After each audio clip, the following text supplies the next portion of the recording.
Welcome back to another episode of Excuse My Grandma. It's Kim and my co-host, Gail. So this week we talk to one of the best podcasters, in my opinion, when it comes to dating, Lindsey Metselaar, who hosts the podcast We Met at Acme. And her mom, Lisa. Yeah, because we wanted to do the multi-generational thing. I love when we have guests on with their mom and we could all talk super openly about relationships. And the rules that Lindsey sets up. She has a bunch of rules that we'll go over during the interview.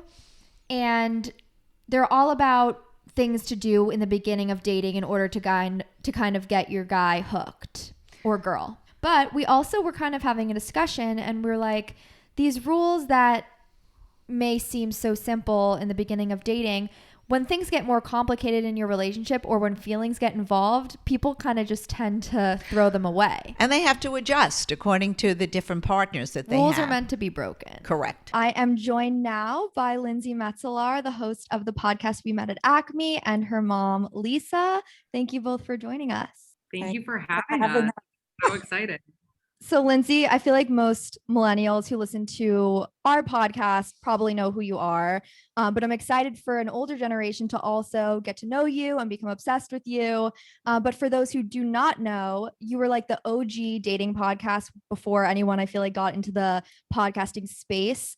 So tell us about how you started We Met at Acme. Thank you for that very kind intro. I started We Met at Acme when I was 27, and I found myself very single and kind of like dumped in a brutal way. You know, we've all been there. And I thought that I knew so much about dating. I really did, because I was the one out of my group of friends that everyone went to for dating advice, but it turned out that I didn't. And I wanted some guidance. So I went to go look for a dating podcast. And there was nothing around, which is so crazy because it was just like 3.5 years ago. And so I was like, obviously I need to start this podcast and then maybe I'll learn about it myself. And so it was really like a self-exploration. And it still is to this day. Lisa, have you listened to her podcast? I'm sure you have, but I did. But in the beginning, she was like, you can't talk about sex like this. You can't talk about these things. Right. I was very blunt, but she was so comfortable with it. It's fine. It sounds good now. Yeah, no, and I love, like, I feel like we're all in a space now where, especially on social media, people are speaking so openly about sex and relationships, and it definitely wasn't as common probably when you started. Were you two, though, like offline, always comfortable talking about that kind of stuff? Like, Lindsey, would you go to your mom about sex advice or not really? No, not really, just because it makes me cringe. Like, I don't even go to my sister. I feel like when it's a family situation, like, you don't talk about sex. And the reason I feel like that is because, like, my family spends a lot of time with my partner. So, like, if they knew about our sex life, I feel like that would be awkward. They would think about it every time they saw him. Yeah. And same with my parents. Like, it's my dad. Right. So I think, like, if my mom were, I don't know, remarried to someone that wasn't like my dad, maybe I would be more open to hearing about their sex life. But I feel like it gets too weird. Like with my sister too, I don't want to hear about her sex life either because it's my brother-in-law now. And I feel like there are lines that you shouldn't cross about that stuff. But every so often I'll ask my mom something more general when it comes to sex. Lisa, How long have you been married? 37 years. Well, I've got 20 years on you. So we're married 57. So I never heard of these kind of questions. I certainly wouldn't have asked my mom anything at all. First of all, I don't think my mom would have even discussed it with me. So we're from a completely different generation. Lisa, have you learned anything then about dating in modern day, I guess, from Lindsey and from the podcast that you feel like is totally different from when you were single? Yes, but a lot of things are still the same, by the way. You know, Lindsey is very forward in a lot of ways, but she's very traditional as well. It's true. I feel like a big part of why I'm so traditional is my mom's advice, like in the back of my head. And just from a young age, her telling me like, oh, you have to like let the guy come after you. Like, don't, they always have to love you more than you love them. And You just say like that all the I do say hearing that. those things. Yeah. It's Was a there- game. It is a game. It's still a game.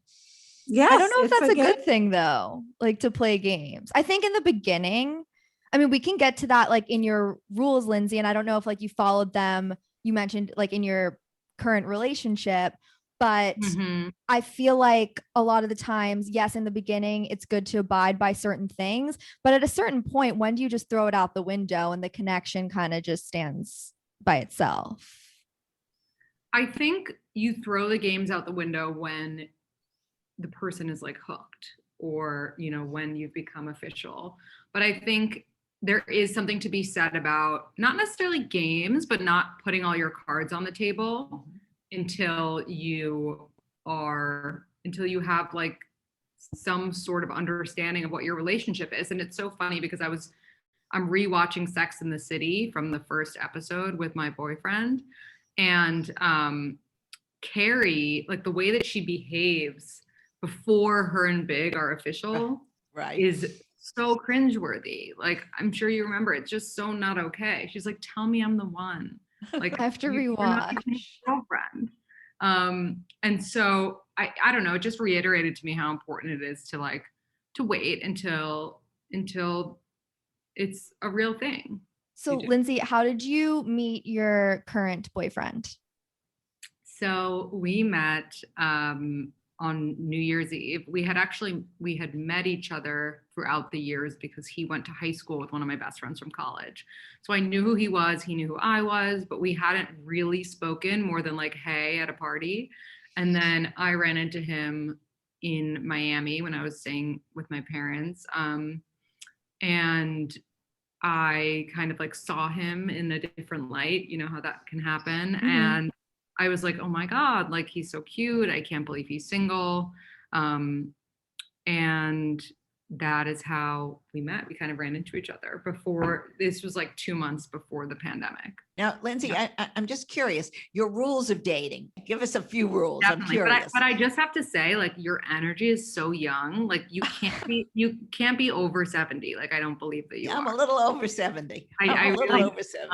I really don't. You look great. Thank you. Well, I look better without the headphones. Yeah. If I had a little makeup on. I didn't Tell know we were us doing. all your beauty secrets. There are none. No aggravation. That's the biggest thing. Botox. Botox, yeah, a little bit of Botox. The best combo of no aggravation and Botox. Correct. My rules are pretty simple and traditional. It is really just don't sleep with them on the first date. Don't have more than 2 drinks on the first date. See, I told you that. No drinking. No one likes a slop. It's Um, true. I don't think that you need to text them thank you after the date because you've already said it on the date. And I like to give them an opportunity to then get in touch with you if they want to see you again. And I think I also just say, like, don't initiate plans with them. Like, don't initiate your dates. Let them be the one pursuing you and taking you out. There's always exceptions. Like in my case, I like had Nick's tickets one night when we had gone on, 3 dates already. And I was like, my girlfriends don't care about the Knicks. So I was like, oh, I have Nick's tickets, like assuming he would be interested in going to the Knicks. But I didn't go out of my way to like do something special Right. or curate this like one-on-one date at dinner with him. And so I think, yeah, I mean, those are essentially all my rules. Okay, so I want to backtrack a little. I feel like the most controversial one, I'm sure you get, is the thank you text one. Because Yeah. I feel like you have to send, if you want to see the person again, you have to send thank you like later, either that night. I wouldn't do it the next day because I feel like that's just asking to like have a full conversation. But I just feel like otherwise they expect it because most girls do it. And then when you don't, they're going to be like, comparatively, you're not respectful. You know what I'm saying? I do know what you're saying, but I think that a man who is confident, which is a man who you want, hopefully, will not be like, oh my God, she didn't thank me again. Like, I can't ever contact her now. Right. You know, like a real man is like, I had a good time. She was super appreciative on the date. I'm going to try to pursue her and see what happens. But I hear you. Like, I understand where you're coming from. I just think about like our mom and our grandma's generation. Like, you didn't call the guy and thank him after the date. You waited for him to call Well, you did again. you? Never. I would never Never. have called. We never called a guy, and we never initiated anything. It was Never. always the man who called us. And plus, you don't want to be that grateful. It was just a dinner. Exactly. It wasn't like you were conquering the world. It Right. was an evening. How grateful should you be? It's, Okay. And then the other rule I wanted to talk about, no sex on the first date, to me is like pretty obvious. Like, I agree with that. What number date do you think that should happen? I think anywhere from like date 6 to 10. I think, or maybe 5 if it's like really a moment. But I think that what I've learned through my podcast and through talking to people who are professionals, men start to like you and develop feelings for you based on experiences they have with you.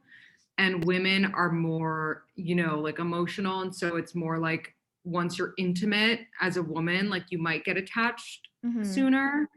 And whereas like if a man is intimate with you, he's not going to be like, oh my God, I just had like great sex. Like I'm hooked on her. Like that doesn't really happen as much as it's the other way around.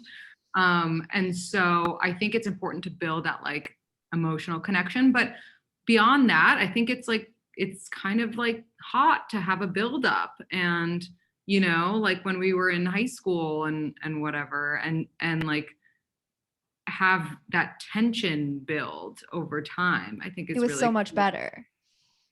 What so much better in high school? No, I'm not saying sex was better. I'm just saying like when you would hook up with somebody in high school, right. It was just like this moment. Right. It was just like higher stakes. It mattered more. Exactly. A handshake is like the same thing as a blowjob nowadays. I feel like it's just like nice to meet you, and it comes right away. It's true. And also like guys expect you to wait 3 dates. I feel like there's become this like 3 date rule, and then you have sex. And grandma, like no one really was having sex when you were growing up until marriage. So not that it was no one. There were, I'm sure some, but many times you were virgins. I mean, it was what it was. But we're talking about the 50s, and when there was a whole different social moray. Our family, the contraception wasn't the same, and if you got pregnant because you had your 1 year stand with your boyfriend, then you got married, and if it didn't work, it didn't work. And in many cases, it didn't work. So, I mean, that's the advantage to you guys now that you do live together, and hopefully you get all the kinks out of a relationship. But listen, I know a lot of people who live together and get married and then say, well, it's the wrong thing. It was no good. So I think a lot of it is luck and a lot of it is hard work. I'm sure Lisa can attest to that. I mean, there's always bad times and there's always bad moments in every relationship. Right. And my mother made me live with him. How did you meet Lindsey's dad? I was visiting my college roommate after she transferred in Washington, and we were in a big group, and he had this girl with him the whole weekend. And it was really weird. And I thought this couple was ridiculously interested in me, and it was very creepy. But it turned out that he was interested in me. See, that goes against Kimmy's girl code. I mean, we had an episode where you can't date any friends, boyfriends or girlfriends, whatever it is, forever. And it's so strange because when we were going out, just like you, Lisa, we met people in a group. And if one person didn't get along with the guy, maybe the next girl would. It was nothing taboo about it. It's seems to be very different now. Well, this particular girl was just there because she was his girlfriend, not because she was part of a group. Right. That's different if obviously like Lisa, you didn't know that girl. Well, this is an interesting topic because I actually would disagree, Kim. I think that like once your friends move on to like a healthy relationship or get married, like their past people are free to like. I agree with that, Lindsay. Yeah, and my boyfriend, he like didn't really have a thing, but like kind of had a thing with like a friend of mine. I didn't know this. It was barely it was barely a thing, but the reason that I know him was because a friend of mine, like, you know, was into him at a certain moment. And then she got married and, you know, had a baby, and he was very much a free agent by then. You know what I mean? Like you can't call dibs on someone when you're right. Like when you're married.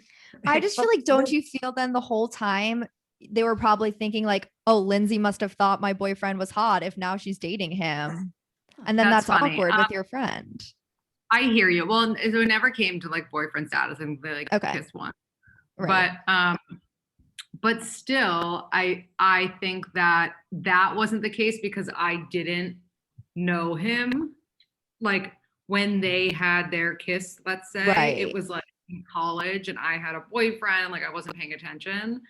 But I think that like if you are in like an intimate friend group, then it makes a difference. Like then you're like, oh, well, they always thought that.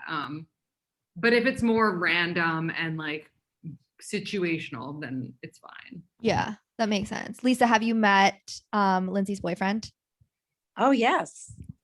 They stayed here at the... We lived together. We all lived together during the pandemic part of it. How did that go? It was great. I love him. That's great. How did you find your alone time? Oh, it's us or them? Well, I guess both. We were in like different parts of like we slept in our rooms, which were not close. So we found alone time. But it's tough, like living with your parents when you're in a relationship. It's definitely something that I wouldn't recommend for a long period of time, but can be fun for a few months. So I want to switch gears. New York City is opening up.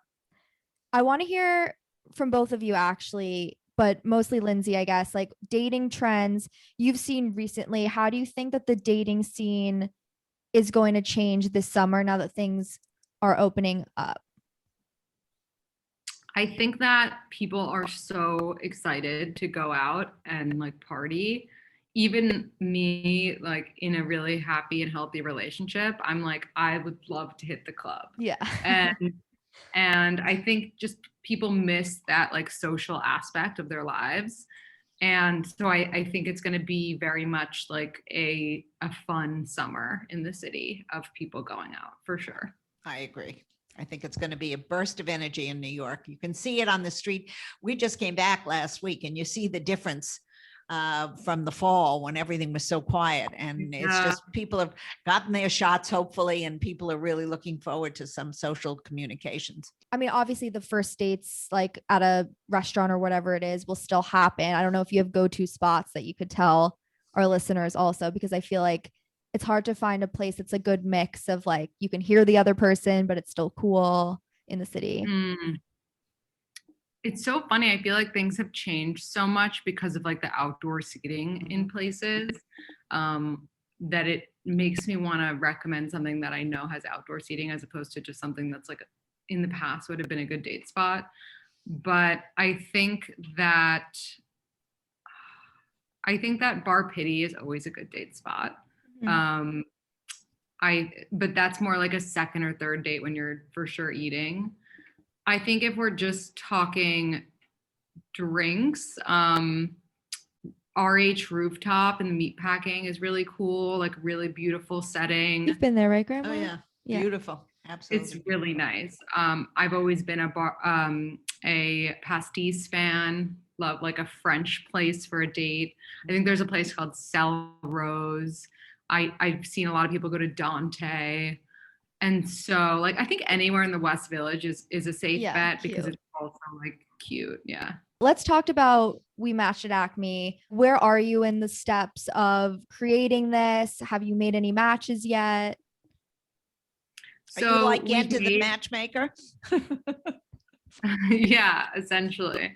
We've made a ton of matches, probably over like 120.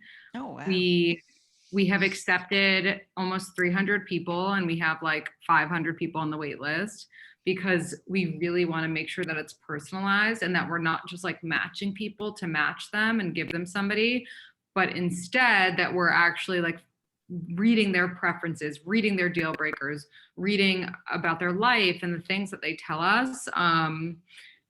But I am learning that like a lot of people have really high standards when they maybe should not. Interesting.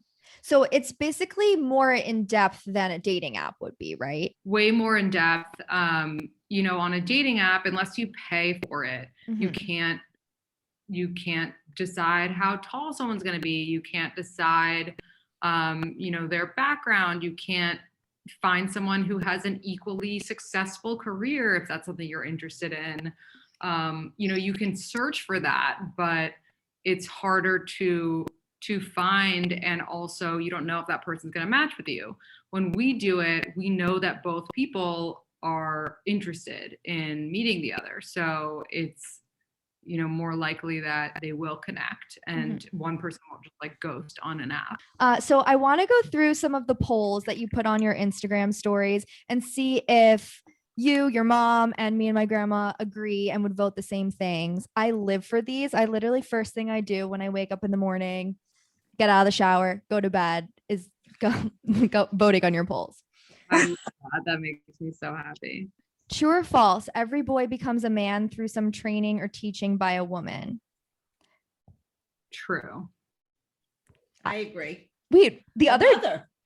what? I think your mother trains the young man. Your mother, your ex-girlfriend, your sister. Well, 72% of people said true. So I guess we all agree.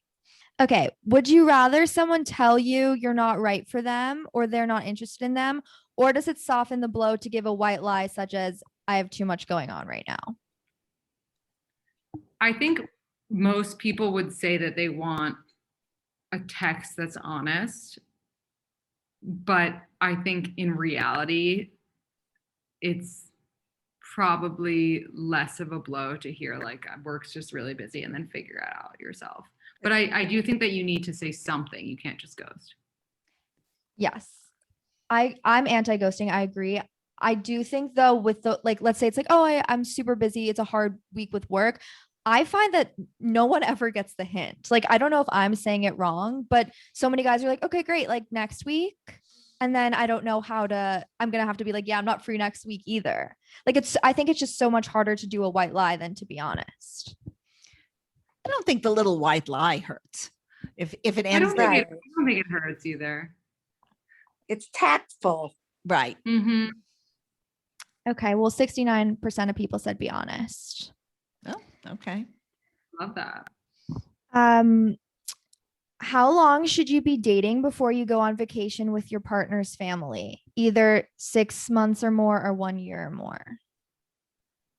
What do you think? I think 6 months or more. I personally, it also depends on age, but I think that you learn so much about a person based on taking like a vacation with them. But it's make or break. It is. Well, I think it's fine to go. You first should do a vacation together, and then you can Without go your with the parents. families. Exactly. Right, without- First, go on do one step at a time. Go together, see if it works. If Right. it works, then bring in your parents, because that's an added dimension that sometimes is pretty tough on your partner. But if you like them, Yep, hopefully your fine. parents will like them. Yeah, it is a lot. I mean, I guess it's similar to during COVID, right? Like you're waking up, you're with them, like you're on their family's schedule. which is kind of difficult. I feel like I wouldn't do it for more than like 2 nights. I think it would, unless it's like we're in the south of France, like I'll suck it up. I just feel like otherwise it's a lot. No, it depends on, first of all, I think as you mature and as you get older, you have more in common with the your mate, and you can also enjoy your parents' perspective. I think it could be a fun thing to do, but you have to do it at the right time. Yeah. So it's Yeah. 57% of people said 6 months or more, Right. 43% 1 year or more. So it's like, half and half. Mhm. Okay, we can do this as the last one. So is it possible to be a good parent, but not a good partner? Well, Lindsay I doesn't think- know about that. I don't, but I'm gonna try to answer, and then I want you guys to weigh in. I think it absolutely is, because so many people divorce, but they're great parents. Right. I agree with Lindsay. Lisa, what do you think? I think that some men could be better fathers after a divorce, probably. Well, they tend to spend more time together in a Correct. concerted effort to make have their children with them. It's, it's Right. not always easy. It's not easy on the woman when they have a job and they have to go out and work and then come home and be with their kids, and vice versa with the male going out and Right. doing their job as well. So kids never add. Kids are wonderful. Children are wonderful to have, but nobody should have children unless the marriage and the relationship is strong.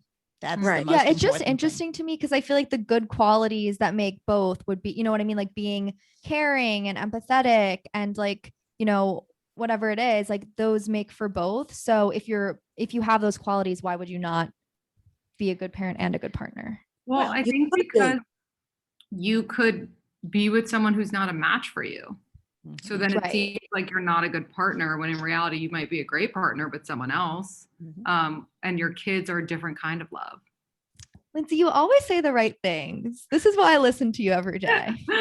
Love you. Yeah, She's so so 97% of people said, yes, it is possible to be a good parent, but not a good partner. I think that's a great question. You just found some great polls. Those are- I stole them from you. So thank you both so much for joining us. Thanks for Lindsay, having us. where Great. can people listen to your podcast and follow you? People can listen to my podcast on iTunes or Spotify, and it's called We Met at Acme. And you can find us on Instagram at We Met at Acme, or my personal, which is Linz, LINDZMETZ. Great. It was great speaking to you. I loved it, Lindsay. It was very, very And good. thank you, Lisa. I thought it's so cute that we could back all at do you. this together. So I nice love to this. meet you guys. I hope you all enjoyed listening to the episode. It was such an honor to have Lindsay on our podcast and her mom, Lisa, And you can always follow us. on Instagram at Excuse My Grandma, or my personal at Kim Merstein. And also email us all your questions at questions@excusemygrandma.com. We'll see you next week.